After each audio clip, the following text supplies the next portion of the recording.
திரளாக கூடியிருக்கக்கூடிய மக்களுக்கும் மார்க்சிஸ்ட் கட்சியின் சார்பில் புரட்சிகரமான வணக்கத்தை, போராட்ட வாழ்த்துக்களை தெரிவித்துக் கொள்கிறேன். அருமை தோழர் சண்முகம் அவர்கள் சொன்னதை போல பல்வேறு விஷயங்கள் இந்த போராட்டத்தின் மூலமாக நிரூபிக்கப்பட்டிருக்கின்றன. மக்கள் அணிதிரண்டு சாதி மத வித்தியாசம் இல்லாமல் ஒன்று சேர்ந்து தங்களுடைய வாழ்வாதாரத்திற்காக, நியாயமான கோரிக்கைகளுக்காக தெருவுக்கு வந்துவிட்டால் அவர்களை பின்னுக்கு தள்ளுவதற்கு எந்த சக்தியும் இல்லை. போராட்டம் என்று வந்தால் வெற்றிதான் என்பதை நிரூபிக்கக்கூடிய விதத்தில் இன்றைய நிகழ்ச்சி நடந்து கொண்டிருக்கிறது. அதே போல வாழ்வாதார பிரச்சனை, அடித்தட்டு மக்கள், ஏழை எளிய மக்களுடைய பிரச்சனைகள் குறித்து பலரும் வாய்கிழிய மேடையில் பேசினாலும் களத்தில் இறங்கி போராடுவது கம்யூனிஸ்டுகள் தான் என்பதை இந்த போராட்டம் மீண்டும் ஒரு முறை நிரூபித்திருக்கிறது. பலரும் பேசுறாங்க, நாங்க ஆட்சிக்கு வந்தா செய்வோம், எங்களுக்கு வாய்ப்பு கொடுங்க செய்வோம். எழுதி வைக்காம பேசுறவங்களும் உண்டு, எழுதி வச்சு பேசுறவங்களும் உண்டு. ஆனா வாயில் வடை சூடுவதால் யாருக்கு என்ன பலன் அப்படிங்கிற கேள்விய நாங்க முன்வைக்கிறோம். சிபிஎம் பொறுத்த வரைக்கும் சட்டமன்றத்தில் குறைவாகத்தான் இருக்கிறோம், நாடாளுமன்றத்தில் குறைவாகத்தான் இருக்கிறோம். ஆனால் மக்கள் மன்றம் என்று வந்துவிட்டால், வீதி என்று வந்துவிட்டால் நம்பர் ஒன்னாக சிபிஎம் தான் இருக்கிறது என்பதை சொல்லுகிறோம். நாங்க என்ன ஆட்சியிலையா இருக்கோம், அதிகாரத்திலேயா இருக்கோம்? ஆட்சி இல்லாத போதும் அதிகாரத்தில் இல்லாத போதும் மக்களுடைய பிரச்சனைகள் வெற்றி காண்பதற்காக சகலத்தையும் தியாகம் செய்து அர்ப்பணிப்பு உணர்வோடு போராட முடியும் என்பதை மீண்டும் மீண்டும் கம்யூனிஸ்டுகள் நிரூபித்துக் கொண்டிருக்கிறார்கள். கள போராட்டம் மட்டுமல்ல, கருத்தியல் போராட்டத்தையும் செய்கிறோம். இன்னைக்கு இந்த பட்டா பிரச்சனைக்கு பின்னால மிகப்பெரிய தடையாக இருப்பது எது? பறவைகள் பலவிதம், ஒவ்வொன்றும் ஒரு விதம், பாடல்கள் பலவிதம், ஒவ்வொன்றும் ஒரு விதம்னு திரைப்பட பாடலை கேட்டிருக்கோம். ஆனா இன்னைக்கு நில வகை பலவிதம், ஒவ்வொன்றும் ஒரு விதம். எனவே அரசாணையும் பலவிதம், ஒவ்வொன்றும் ஒரு விதமாக வர வேண்டும் என்பதைத்தான் இன்றைக்கு தமிழக அரசுக்கு அழுத்தம் கொடுத்து விட்டு வந்திருக்கிறோம். வகை மாற்றம் என்பது ஒரு முக்கிய பிரச்சனை. அதையும் தாண்டி பல்வேறு வகையான நிலங்களுக்கு வெவ்வேறு விதமான தீர்வை நோக்கி போக வேண்டிய அவசியம் என்பது இருக்கிறது. உதாரணமாக சில நிலங்கள் ஒன்றிய அரசு துறைகளின் கட்டுப்பாட்டில் இருக்கக்கூடிய நிலங்கள். திருவற்றியூர் அன்னை சிவகாமி நகர் அப்படின்னு சொன்னா அது ரயில்வே துறை. Pallavaram cantonment area. அதே போல வனத்துறைக்கு சொந்தமான நிலம், அது வேற விதமாகத்தான் டீல் பண்ணணும். ஆவடின்னு சொன்னா டிஃபென்ஸ், அதனுடைய கட்டுப்பாட்டிற்குள் இருக்கக்கூடிய நிலங்கள்.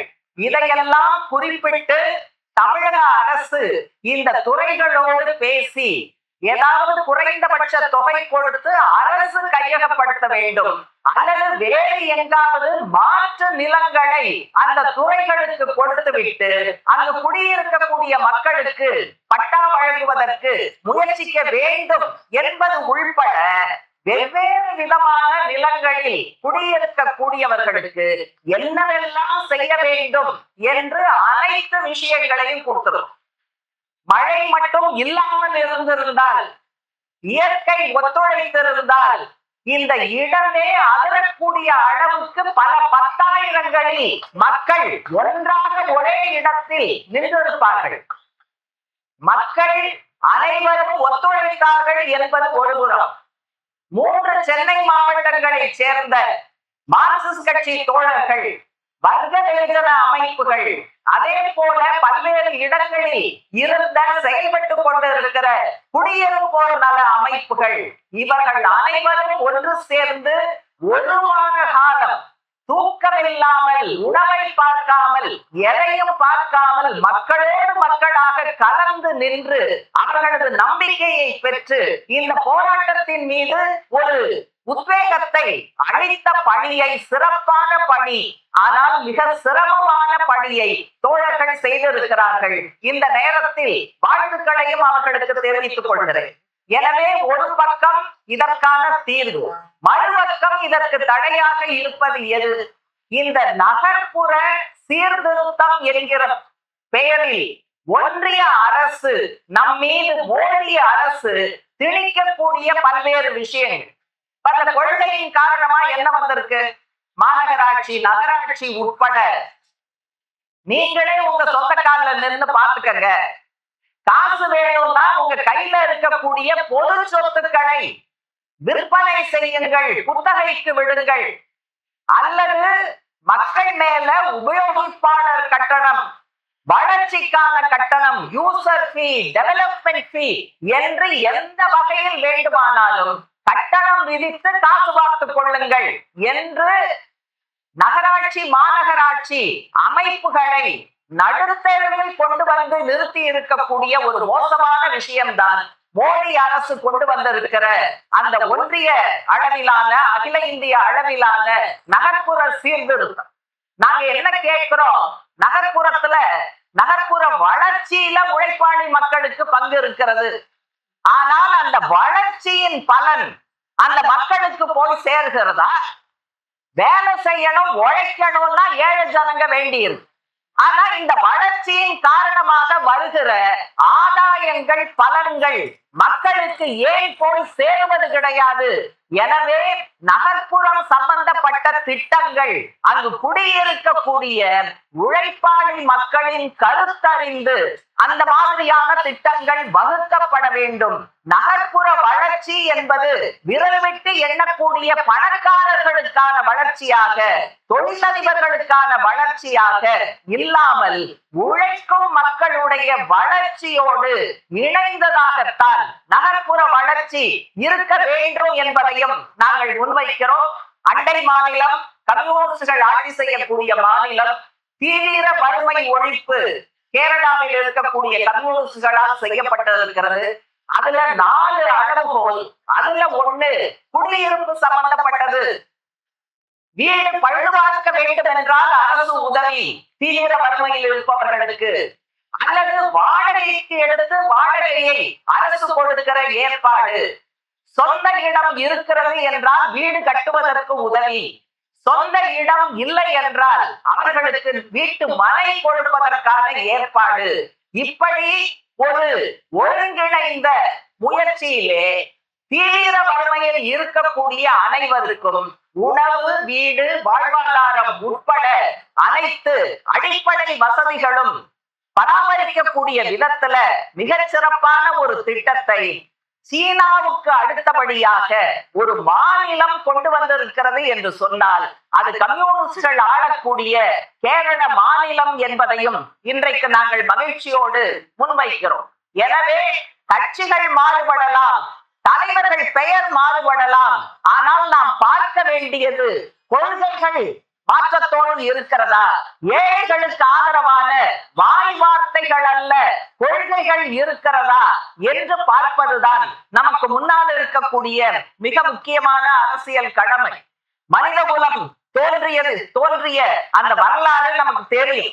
ஒரு செல் அமீபாவில இருந்து, புழு பூச்சியில இருந்து, அது நீரில் வாழ்வது, நிலத்தில் வாழ்வது, நீரிலும் நிலத்திலும் வாழ்வது, படிப்படியாக வந்து பறவைகள், விலங்குகள், மனித குரங்குகள், மனிதர்கள் என்று பரிமாண வளர்ச்சி. ஆனா இன்னைக்கு என்ன நிலைமை?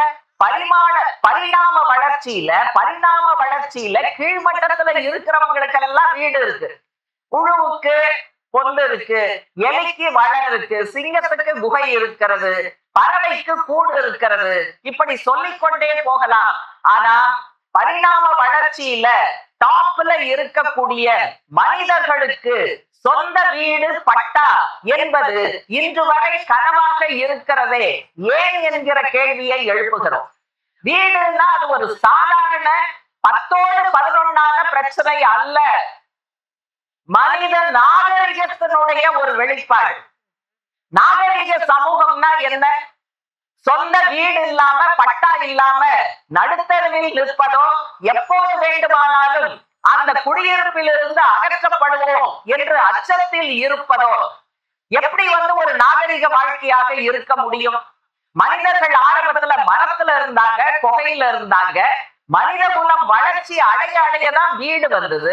இப்ப கூட கீழடி நாகரிகத்தை பத்தி பேசும்போது மிக சிறப்பான நகர்ப்புற நாகரிகம், வீடுகள் வரிசையாக கட்டப்பட்டிருப்பது உட்பட தமிழர் நாகரிகத்துக்கு சான்று அப்படின்னு பிரமாதமா பேசுறோம். ஆனா அந்த நாகரிகம் அனைத்து இடங்களிலும் சாதாரண மக்களுக்கு சாதகமாக மாற வேண்டாமா என்கிற கேள்வியை எழுப்புகிறோம். இந்த கோரிக்கையெல்லாம் வச்ச போது நிச்சயமாக கம்யூனிஸ்டுகள் நாங்க மக்களுக்கான கருணை காட்டுங்கள் அல்லது போரால் போகிறது, பாவப்பட்டவர்கள் உதவி செய்யுங்கள் என்று ஒருபோதும் நாங்கள் சொன்னது கிடையாது. இப்பவும் இந்த சந்திப்புல நாங்க சொல்லல.